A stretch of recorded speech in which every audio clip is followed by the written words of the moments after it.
Yo yo yo, it's Jay here, bringing you today some The Reese gameplay. So yeah, this is gonna like show you just the kind of quickest way to get through, especially the earliest rounds of the Giant. Like basically the rounds that you, me, everyone can do them, but they're kind of just like monotonous, and yeah, you just kind of got to do them basically. Like it's no fun for like anyone, I don't think, but yeah, it's basically just part of zombies really, just starting up. It's like the first kind of half of the game. If it was something like chess, it would be called the opening phase of the game. If anyone plays like chess out there like me, you know, that's a fucking great game. Maybe I'll do some YouTube videos on that later on. But yeah, I'm going to kind of stick to zombies for now. I don't actually show the start of this here because, you know, it's rounds 1 to 2. It's really kind of simple, not to sound like a dickhead, but yeah, basically just shoot the zombies in the foot or the leg, basically, and you will get a lot of points after if you do that like 4 or 5 times and then knife them. And that's basically what I do to maximize my points. That will give me enough points to get the VMP, very vital to the strategy, and get these doors open as well. You'll definitely need to get the VMP. Woo, sorry, I kind of got some kind of commentary glitch right there. Okay, we are back. So yeah, basically to kind of recording this glitch there for a wee bit. But so you get the VMP, then like I kind of get trolled here, I believe. This is like the last zombie, obviously. I'm trying to kill him. He's being a dickhead, not showing up. You know, you always get that one zombie who like, he just doesn't come into the map. Like always, every time, like every kind of game you start, you'll get the zombie at the end of the level, and you'll like spend a solid 2 minutes looking for him. Basically, just like the whole kind of round that you kill all the other zombies, you'll spend that time trying to search down the one. Slight exaggeration there, but despite the hyperbole, you get the point. Fucking big words, man, but yeah, they always manage to fuck me up, yo.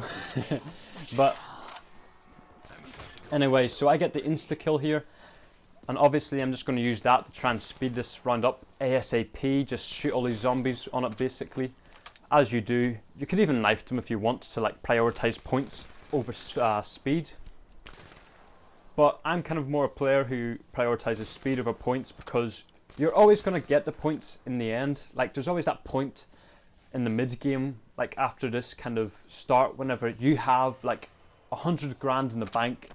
And then you might fucking die with that 100 grand, you know, on you, not really doing anything. So yeah, points aren't really my priority whenever I play this game. Like obviously I value them a bit, but whenever it comes to other more important aspects to me, like time and stuff, I would kind of prioritize that over the points. So you see this room I'm in right now?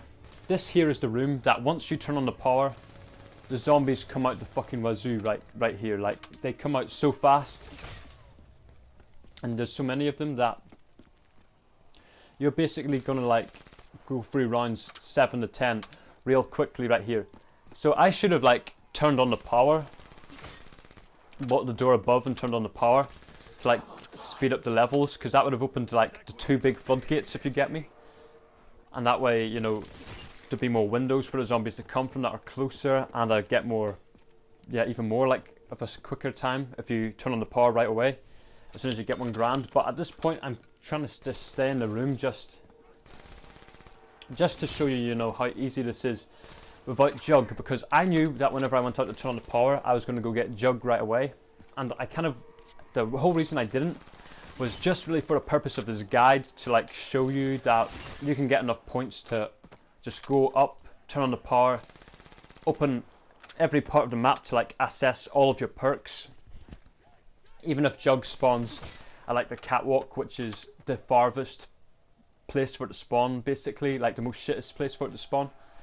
You know, even if it does spawn there, you will have enough points safely doing a strat to just go open all the doors, turn on the power, and get Jug real sweetly. But yeah, that's why I didn't do it right now. I actually think, yeah, it might be dogs around here, so I might go open it now. Yeah, I'm opening it now. So obviously here, just locating Jug, scouting that out. getting this little switch on. Basically, oh yes, right here, this is important. So you're going to get your perks. Now, perks I recommend for this: Speed Cola, Double Tap, and Juggernog.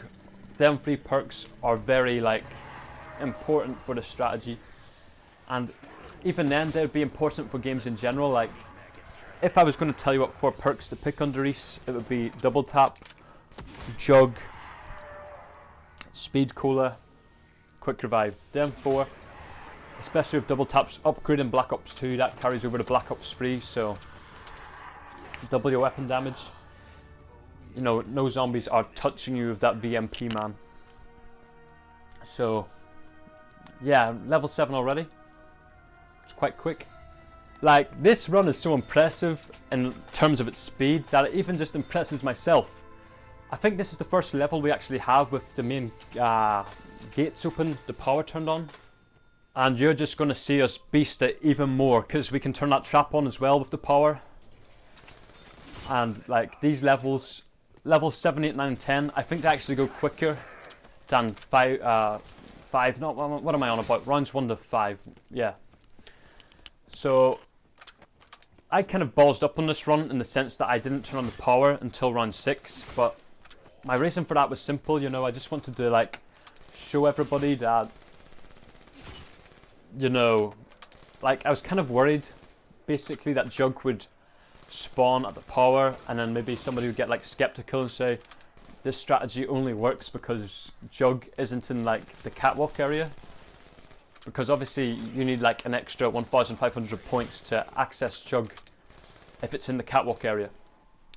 So yeah, I just wanted to like show everybody that no matter where Jug spawns, this strategy won't kill you. It is safe and perfectly visible. But one thing I will say is, if you do turn on the power before purchasing Jug, I recommend it, but it does obviously get more dangerous because the zombies are flooding in more. But yeah, it's perfectly doable even if you don't have Jug. So I'm going to go get Double Tap right here. Double Tap 2, like this perk here. I even value this perk above Speed Cola and not Quick Revive on solo, because Quick Revive on solo is like one of the most important perks, but I definitely value Double Tap 2 an awful lot on zombies, and I feel like it's one of them overlooked perks by a lot of players, if you get me. But I mean, just look at these zombies getting slaughtered with Double Tap. And I think now that I've got all 4 perks, now I turn on the power, because, not the power, the trap, because the trap costs about 1,000 points. So it's not in your best interests to get that shit on before like you get the perks. But straight after you get the perks, I would put it on, just because it does give you that extra 10-20 seconds speed per round. And this is basically the strategy. Like, this room right here, it's just so optimal for zombie spawns. And you've even got a little circle you can run around these oil barrels in the middle. It's almost as if they just made the spot for fucking rape training, bro. In fact, I do believe that all of the high round players use this room as well. And like most of the strategies, it's like kind of you running around in this room using that trap over there. Then you run to like the catwalk trap and use that, and then you kind of like run back and forth between them 2 traps. In the video, I believe it cuts off at round 15 or whatever. But level 15 is the round you got to stop doing the strat, I'd say. Like, well, you can keep on doing it, but I'd recommend going to get like a decent gun, like a ray gun or whatever. Not to say that the VMP isn't decent, but it's not like, if you get me, it's not like one of them kind of clutch weapons that you can just use and it kills all the zombies in one go, gets you out of that like tight pinch. But like, its main function for me is just to rack up the points, get a few decent kills, and it will do the job in the end. Like, it will kill the zombies in the end so long as you don't fuck up and get stuck in a corner. Kind of like what I do here. I don't know why I kind of ran into that corner. I think maybe I was just kind of getting bored of being in the same room for too long.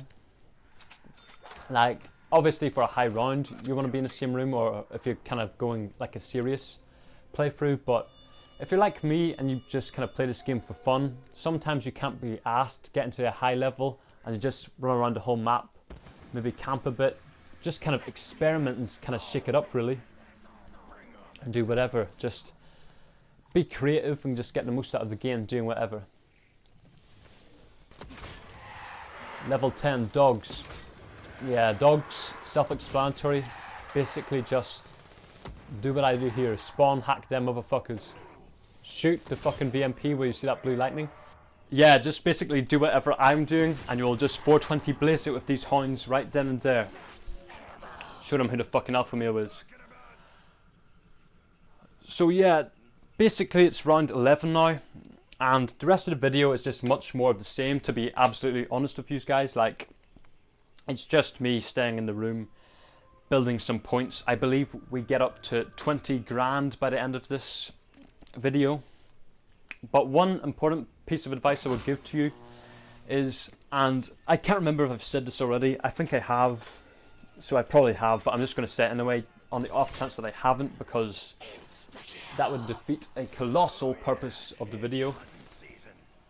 I can't stress enough that at level 16 the dogs start spawning in this room too, along with the zombies, so it gets a little bit harder to run a train. Like, you can go down here, like, I'd say levels 1 to 15 are foolproof for me, but a few times on solo I have actually gone down at like level 16 because a dog has like fucked me up, cock blocked me, ran in my way, just because them dogs, like, they behave so much more differently than the zombies, which obviously makes the game so much more harder.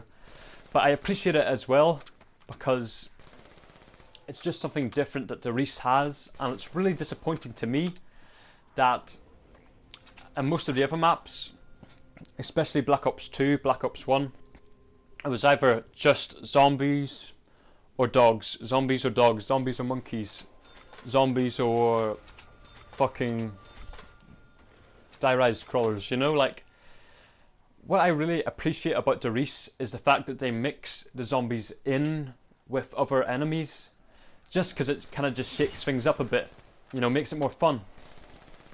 They've actually did that in the Shadows of Evil. You know, you can get like Magua, I believe that's his name, them little flies that kind of splooge on your screen, or the little balls, the homing balls, fucking big balls that chase you down. I'm probably making that as sexual as possible for zombies here, but yeah, you get me. I really do appreciate the fact that they've kind of done that with the Giant and the Shadows of Evil, and I hope that they keep that up, because that's definitely a good change that they should keep and maintain.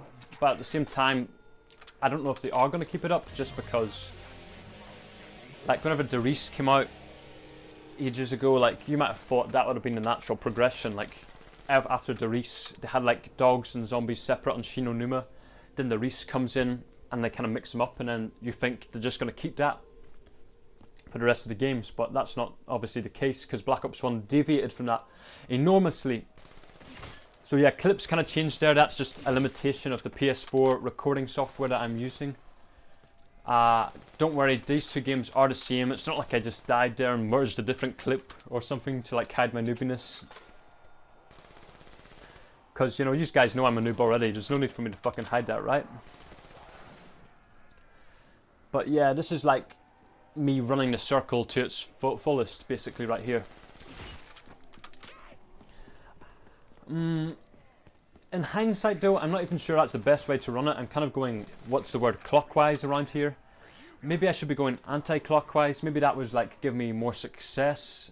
But I mean, this here is pretty successful anyways. Like, just one thing I would say is make sure the zombies don't bunch up, because when the train gets too big around here, because it's so narrow. Oh yes, I fuck up here. I kind of go into that corner and I'm having like a heart attack because I'm not looking where I'm going and I'm basically about to die.